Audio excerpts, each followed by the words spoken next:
જે 2.5 years એટલે સવા 2 વર્ષ પ્રોફેશનલી કરતાં પણ પર્સનાલિટી ઓવરઓલ ડેવલપમેન્ટ જે થયું છે what I was before 2.5 year અને અત્યારે જે થયું છે એ કદાચ સીધી લેંગ્વેજમાં બોલું તો સેન્સેક્સ કરતાં તો ઘણો વધારે ગ્રોથ છે મારો અને એમાં ઘણું શીખવા મળ્યું છે.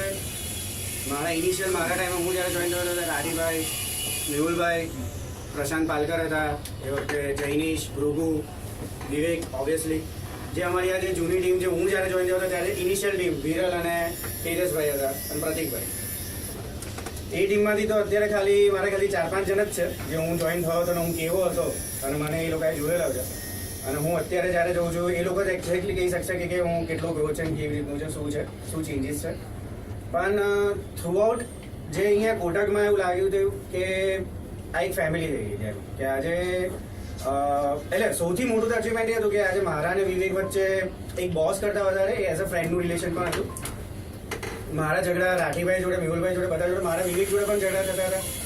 બધું જ હતું. ઓવરઓલ પણ ખાલી ક્રેડિટ અને પર્સનાલિટી ડેવલપમેન્ટ અને આમ એવું જ્યારે મારે એકચ્યુઅલી રેઝિગ્નેશન પણ મૂક્યું હતું એની પહેલાં વિવેકને જ કદાચ આઈડિયા હતો કે મારી હાલત બહુ ખરાબ હતી. રાતે ઊંઘ પણ નહોતો આવતું કારણ કે મારે ખબર નથી પડતી કે હું શું કરું કારણ કે બહુ મોટો ડિસિઝન હતું. અને અત્યારે પણ જે જઈ રહ્યો છું બહુ મોટું રિસ્કી સ્ટેપ જ છે મારા માટે. કોટકને છોડવાની કોઈ દિવસ આમ વિચાર્યું પણ નહોતું. પહેલાં એક હતું, એકવાર ગ્લીચ આવ્યું પણ આમ કે મનમાં એવું જ હતું કે કોટકમાં આપણે 6-7 વર્ષ તો મિનિમમ તો નીકાળશું છે. પણ વસ્તુ કંઈક ચેન્જીસ એવા આવી ગયા, કંઈક એવી ઓપોર્ચ્યુનિટી આવી ગઈ અને બહુ આમ હાર્ડ ડિસિઝન લેવા પડે છે કોટકને છોડવાનું. અને પ્લસ એડિશનલી બરોડા જે કર્મભૂમિ રહી છે, બરોડાથી જ્યારે મને ગ્રોથ મળ્યો છે. 30 વર્ષ પહેલાં મારું કંઈ નામ પણ નહોતું. આજે આટલા લોકો ઓળખે છે, આટલા લોકો એપ્રિશિએટ કરે છે મારા કામને, એ પણ સારું છે. અને બસ બીજું તો કંઈ નહીં કે વિલ બી ઇન કોન્ટેક્ટ અને કંઈ પણ ક્યારે પણ મારી જ્યારે પણ જરૂર પડે I will be always there. અહેમદાબાદમાં ક્યારે કંઈ પણ કામ પડે ખાલી કોટકના નામથી કે કોઈ પણ મને કોલ કરશે તો હું ઓબ્વિયસલી હાજર જ રહેવાનો છું.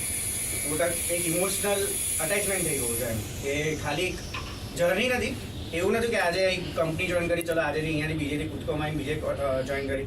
અહીંયા જે આખા ફ્રેન્ડ સર્કલ બન્યું છે. આપણે લોકોએ જે ટાઈમ પાસ જે ખાલી મંથેન્ડનું જે પ્રેશર હતું તો મંથેન્ડના ટાઈમે પણ જે આપણે લોકો એઝ અ ટીમ જે કામ કરતા હતા, આ બધી વસ્તુ બહુ જ એટલે આમ બહુ ઇમ્પોર્ટન્ટ રહી છે. અને this will remain and I hope કે મને ફરીથી ચાન્સ મળે to be a part of this Kotak family. કોઈ બીજા રોલમાં કે ગમે તે રીતે વિથ મોર બેટર કેપેબિલિટીઝ કદાચ હું પાછો આવું અને કોટકને પાછું સર્વ કરું એવી આશા રાખું છું. તમારા જેવા લોકો સાથે મને કામ કરવાનું બીજી વાર પણ સૌભાગ્ય મળે એવી હું આશા પણ રાખું છું. And thank you all four Bing with me.